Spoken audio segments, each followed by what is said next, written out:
I never believed a real love story could start with a mistake, especially not a message that wasn't meant for me. It popped up late at night, casual and nervous at the same time. She said she was running late and hoped she hadn't ruined everything. I stared at my phone, confused because I didn't recognize the name or the situation. I should have ignored it. Instead, curiosity won. A few seconds later, another message arrived. She apologized and said it was the wrong number. That should have been the end of it. Normal people would have moved on. I didn't. I replied that it was okay, that mistakes happen. She laughed, at least digitally, and somehow that turned into a conversation. Not small talk, real talk. The kind that sneaks up on you when you're not paying attention. She told me she overthinks everything, that she's always late, always worried, always expecting things to go wrong. I told her I pretend to be calm, but mostly because I don't know what else to do. We joked about bad dates, awkward moments, and how love never follows the rules people talk about. It felt easy, too easy for two strangers who shouldn't even be talking. Days passed, and the messages didn't stop. Morning texts, late-night conversations, random thoughts sent without context.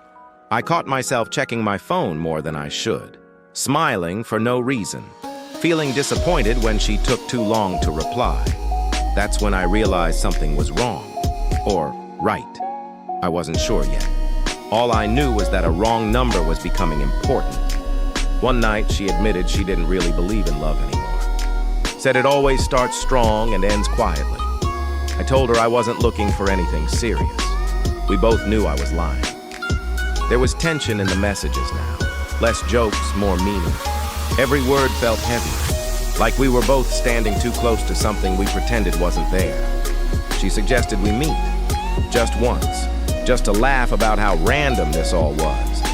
I hesitated because meeting her would make everything real, and real things can hurt, but I agreed.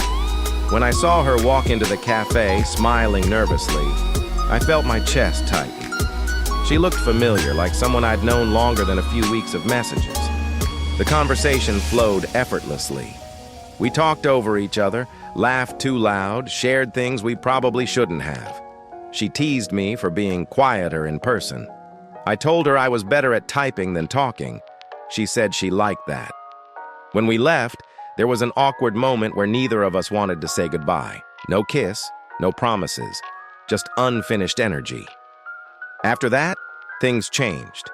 The texts felt warmer but also more dangerous. I cared more. She disappeared sometimes, then came back like nothing happened. I pretended it didn't bother me, but it did. One night she casually mentioned someone else. Not a boyfriend, just someone. I said nothing.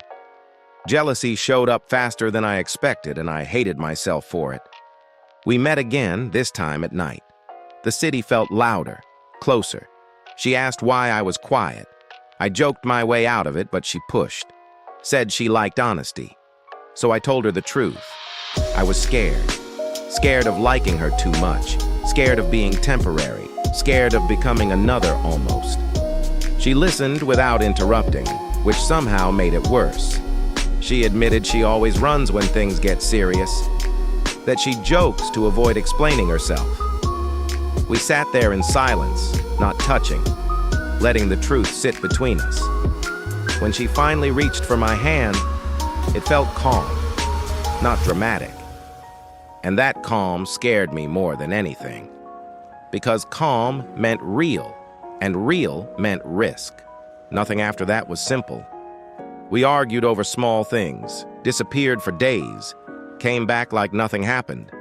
Every fight made us closer and more exhausted at the same time. She once said we were a bad idea.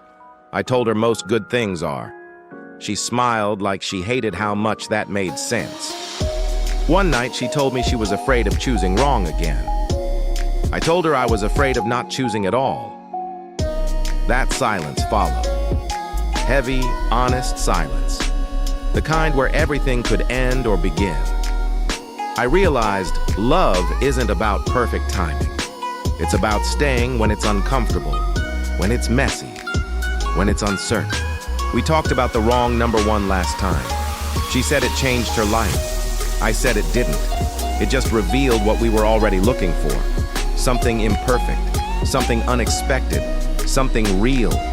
We don't know how this ends. Maybe it doesn't, but I know this. Answering that message was the bravest accident I've ever made.